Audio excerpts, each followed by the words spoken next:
Hello बच्चों, आज मैं आप लोगों को नवोदय विद्यालय क्लास 6 का जो 13 दिसंबर को एग्जाम हुआ था उसके कुछ इम्पोर्टेंट क्वेश्चन का डिस्कशन करने जा रहे हैं। तो पिछले जो एग्जाम जो हुआ था उसमें क्वेश्चन का लेवल उतना ही टफ नहीं था, कुछ क्वेश्चन का लेवल मॉडरेट था, टफ क्वेश्चन नहीं था। उसका कुछ क्वेश्चन को आज मैं डिस्कस करूंगा, 5 क्वेश्चन करके लेके चलूंगा, 4 दिन में तो क्वेश्चन कंप्लीट डिस्कस करूंगा। तो आपको एक मोटा मोटी आइडिया मिल जाएगा कि किस लेवल का तैयारी करना होगा अगर नवोदय विद्यालय में सिलेक्शन चाहिए तो ये क्वेश्चन क्लास 6 का है जो 13 दिसंबर को हुआ था। ये हिंदी मीडियम में जो बच्चे हिंदी मीडियम से देना चाहते हैं उसको क्वेश्चन हिंदी में भी मिलेगा, जो इंग्लिश मीडियम में देना चाहते हैं उसको इंग्लिश में मिलेगा। तो इसमें इंग्लिश मीडियम में इंग्लिश में कन्वर्ट करके हम क्वेश्चन को ट्रांसलेट करके कर रहे हैं। इन सर्वे, एक सर्वे में 115 लोग फैमिली को सर्वे किया गया है, जिसमें कुल 115 फैमिली था। उसमें चिल्ड्रेन इच फैमिली में रिकॉर्ड किया गया कितना बच्चे और data is represented by a graph. उस सारे डेटा को इस ग्राफ में दिया गया है, रिप्रेजेंट किया गया, दर्शाया गया है। तो आपको उस बार ग्राफ को देखकर ये बताना है कि the number of family having no children, वैसा फैमिली जिसमें कोई भी बच्चे नहीं है। टोटल फैमिली में बच्चे हैं कितना, अगर इसकी बात किया जाए तो टोटल फैमिली है 115। टोटल नंबर ऑफ फैमिली दिया हुआ था 115 और इसमें क्वेश्चन किया गया है कि कितना ऐसा फैमिली जिसमें कोई भी बच्चा नहीं। कुछ फैमिली में 2 बच्चे होंगे, कोई में 10 होगा, कुछ किसी में कुछ में कुछ, लेकिन कितना ऐसा फैमिली जिसमें एक भी बच्चे नहीं है उसका बारे में बताना है। तो देखिए इसमें इधर है दिया हुआ जो वाई एक्सिस है, वाई एक्सिस, और इधर है एक्स एक्सिस। एक्स एक्सिस में नंबर ऑफ चिल्ड्रन है, बच्चों की संख्या है, और वाई एक्सिस में फैमिली की संख्या है, नंबर ऑफ फैमिलीज। जो भी नंबर है इस फैमिली को दिखाएगा। तो ये जो पहला जो एक्स एक्सिस में देख रहे हैं कि एक दिखा रहा है यहां से यहां तक, यानी एक बच्चे वाला फैमिली कितना है 20, जिसमें एक बच्चे हैं, चिल्ड्रन की संख्या एक है, वो कितना फैमिली है 20। उसके बाद 2 बच्चे वाला फैमिली कितना है 30, जिसमें बच्चे की संख्या 2 है, वो कितना है 30। जिसमें 3 बच्चे हैं वो 35 है, और 4 बच्चे वाला फैमिली 5 है। तो बच्चे वाले हमको बोलता है कि 9 बच्चे, मैंने बच्चे को संख्या 0, तो 0 वाला तो कोई हमको इसमें दिया नहीं है, लेकिन कितने फैमिली है जिसमें बच्चे, ये हमको पता चल जाएगा। तो बिना बच्चे वाला फैमिली भी पता चल जाएगा, क्योंकि कुल फैमिली कितना है 115। तो यहाँ पर ऐड करेंगे तो 5 5 10, 3 3 6 और 2 8, और एक बाकी था जो 9, 90 फैमिली को हटा देंगे तो बच जाएगा कितना 25 फैमिली। जो आंसर मेरा सही होगा 25 फैमिली। कितने फैमिली के पास बच्चे हैं नहीं है, तो 25 फैमिली के पास बच्चे नहीं है। 90 फैमिली के पास बच्चे हैं। कुल फैमिली कितना था, कुल फैमिली, तो उसमें नवोदय विद्यालय में इसका ऑप्शन सी होगा। इसमें दिया हुआ ए ऑप्शन में, ए में दिया हुआ था 10 फैमिली, बी में दिया हुआ है 20 फैमिली, सी में दिया हुआ 25 और डी ऑप्शन में दिया हुआ था 40। तो C is the correct answer. इस तरह से इसको बनाना था। Second question, there were 500 eggs in a box. एक बॉक्स है जिसमें कुल कितने अंडे हैं, एक बॉक्स है उसमें 500 अंडे हैं। इसमें से 3/25 of them were found broken.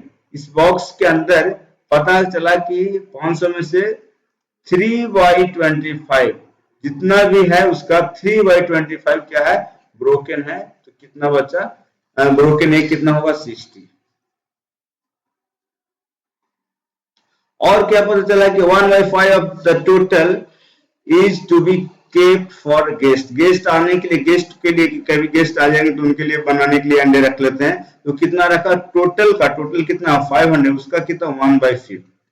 एकदम ऐसा फ्रैक्शन का हम कुछ चैप्टर लिए हैं, इसमें आपको कुछ जरूर क्लियरिटी होगा इस पर। तो टोटल कितना अंडा, 6 खाने के लिए पूछता है कि number of eggs that can be use करने के लिए कितना अंडे बच जाएंगे उसके पास। तो देखिए 60 अंडा तो फूट गया, इसको तो यूज नहीं करेंगे, और 100 तो बचा के रखेंगे गेस्ट के लिए। तो बचा कितना 500 में से 100 प्लस 60 160, तो हम 100 रख दिया, 60 खत्म हो गया, तो बचा कितना 340। अब घटा दीजिए 500 में से 160, तो क्या आएगा 340, सी ऑप्शन। सेकंड के बाद थर्ड क्वेश्चन पे चलते हैं। थर्ड क्वेश्चन कहता है shopkeeper bought a wall clock for 200, wall clock दुकानदार से कितना में खरीदा 200 में, और इसको बेच दिया it at A profit of ₹40, यानी कि 200 घड़ी पर 40 रुपया का फायदा लेकर के बेच दिया।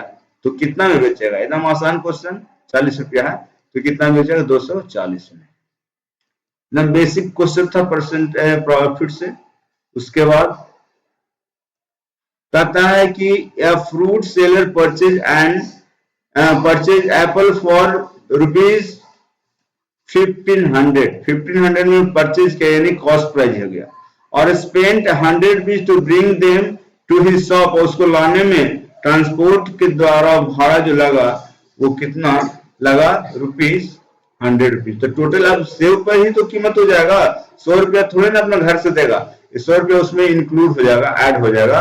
तो अब उसके बाद उसने इसको बेचा कितना में 2236 रुपया में इसको सोल्ड आउट कर दिया, सोल्ड किया। तो कितना प्रॉफिट हुआ, how much profit did he earn, कितना कमाया प्रॉफिट, इसको में से देखिए एसपी ये है और कॉस्ट प्राइस ये हो गया। यहाँ पर क्या हो रहा है, एसपी ज्यादा है और कॉस्ट प्राइस कम है, तो यहाँ प्रॉफिट होगा। तो प्रॉफिट कितना होगा, प्रॉफिट बराबर इसमें से माइनस कर लेंगे। देखिए हम इतना समझा रहे, आप लोग हमसे पहले बना के बैठ गए, हम जानते हैं, क्योंकि आप लोग हैंड देख लें, लेकिन कुछ कुछ क्वेश्चन में आपका फंसा देगा। और वहां पर देखिए ग्राफ वाला में भी फंसने वाला था।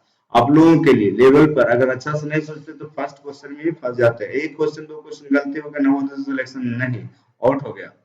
क्योंकि आसान इतना क्वेश्चन रहता है, सबके लिए आसान है, और जो थोड़ा बहुत टैलेंटेड रहता है वो अच्छा से पढ़कर उसको भी डिफिकल्ट क्वेश्चन थोड़ा बहुत मॉडरेट रहता है उसको भी कर लेता है। कहता है train depart from Delhi, Delhi से जाता है कहाँ, जयपुर। दिल्ली से 10:45 में डिपार्ट करता है एम, और जयपुर पीएम में पहुंचता 3:30 PM। देखिए एम और पीएम का ज्ञान आपको अगर नहीं होगा तो गड़बड़ होगा। देखिए यहां से आप चलेंगे तो देखिए दिन के 10:45, एम है दिन का 10:45, और रात का 10:45 PM हो जाता है, क्योंकि 12 बजे दिन के बाद से लेकर के 12 बजे रात तक PM चलता है, और 12 बजे रात के बाद से लेकर के 12 बजे दिन तक का टाइम को AM कहते हैं। इस बात को आप सुन लीजिए, इस बात को लिख लीजिए, इस बात को रोक करके वीडियो पॉज करके इसको लिख लीजिएगा, AM PM का डिफरेंस क्या है। 12 बजे दिन के बाद से लेकर 12 बजे रात तक के टाइम को हम PM कहेंगे, और 12 बजे रात से लेकर के 12 बजे दिन के टाइम को कहेंगे AM। तो ये 10:45 है, यानी कि दिन का टाइम है, और 12 बजे से पहले का टाइम है। तो 10:45 से लेकर के फिर 12 बजे के बाद का 3:30 है, यानी शाम का टाइम है। तो कितना टाइम लगेगा, ड्यूरेशन क्या होगा, ये इसमें आपको देखना है। तो सबसे पहले इस 45 में 15 मिनट और जोड़ देंगे तो 11 बज जाएगा। ठीक है, पहले 11 बजाइए, 15 मिनट प्लस किए, 15 मिनट प्लस किए तो क्या हो गया, 11 बज गया, 11 बजे हो गया। 11 बजे के बाद हमको 3 बजाइए, कितना बजेगा, 3 बजने के लिए 1 घंटा, 12, फिर 1 घंटा 1, फिर 1 घंटा 2, फिर 1 घंटा 3। देखिए 11 बज गया, 15 मिनट जोड़े तो उसके बाद फिर प्लस करें, तो 11 से 12, 1 2 3, और फिर प्लस करेंगे 30 मिनट, तब ना 3:30 होगा। तो कुल कितना घंटा, 1 घंटा 2 घंटा 3 घंटा 4 घंटा तो पूरे लग गया। और मिनट कितना, 30 से 15 45 मिनट। जो ऑप्शन में दिख जाएगा वो सही मेरा आंसर होगा, वो जो दिख रहा है बी ऑप्शन। तो ये टोटल 5 प्रश्न था, और कल के सेशन में 5 प्रश्न, कल वाला में हो सकता है 10 प्रश्न भी कर लें, आसान आसान प्रश्न होगा। तो आप लोगों को अगर इच्छा है तैयारी करने का, नवोदय का, सैनिक का, ओलंपियाड का, तो इस अपने लेवल पर, इसलिए 6 लेवल का ही क्वेश्चन है 6 क्लास में डिवीजन के लिए, तो आप उसका लेवल स्टैंडर्ड समझ लीजिए, प्रिपरेशन करिए। इससे भारी भारी क्वेश्चन का भी प्रिपरेशन कर सकते हैं, आ सकता है, क्योंकि हमने करवाया है प्रैक्टिस, तो ये कोई ज्यादा टफ नहीं होता है। आप लोगों को अगर सिलेक्शन लेना है तो केवल आप लोगों को ऑनेस्टी के साथ तैयारी करना होगा। तो तब तक के लिए आप लोगों को आगे के लिए आगे का वीडियो कल हम फिर से करेंगे। ये सारे वीडियो को आराम से देखिए, बीच में स्किप करके न देखें। और चैनल का नाम आप जानते ही होंगे, और उस चैनल को आप नहीं सब्सक्राइब किए तो क्या करिए, उसको सबसे पहला काम सब्सक्राइब। और बहुत सारे बच्चा ऐसे हैं जिनके पास कहता है कि हमको पता नहीं कि क्लास आज था कि नहीं था, ऐसा कुछ आता, तो बेल उसमें एक लगा हुआ रहता है, तो बेल को आप क्लिक कर दीजिएगा, और उसके बाद बेल पर आप प्रेस कर लीजिएगा। प्रेस करने के बाद ऑल नोटिफिकेशन पर क्लिक कर दीजिएगा, तो कुछ भी हम यहाँ से अगर बताते हैं आप तक वो मैसेज चला जाएगा, कोई भी उसमें रुकावट नहीं होगा। और ये भी करिएगा, लाइक तो करना ही है, लाइक तो करना ही, कमेंट भी जरूर करिएगा। हर क्वेश्चन को सबसे पहले जो क्वेश्चन हम दिए हैं डायरेक्ट उसका आंसर हम नहीं दे रहे हैं, क्वेश्चन दिया, आप लोगों को क्या करना, क्वेश्चन खोलना है और क्वेश्चन को बना करके देखना है, और आपको चैट बॉक्स जो है उसमें उसका आंसर देना है। उसके बाद फिर देखना है और मिलाना है कि मेरा आंसर सही था कि नहीं, और कितना समय आपको लगा बनाने के। आप अपना एनालिसिस खुद कर सकते हैं कि आपका प्रिपरेशन किस स्तर से जा रहा है। तो ठीक है, आप दोस्तों के साथ ये वीडियो को शेयर करवाइए, आप इस चैनल पर कंपटीशन बढ़वाइए, व्यू बढ़वाइए, लाइक करवाइए, समझे। तो तब तक के लिए आपको हम कहते हैं बाय एंड टेक केयर।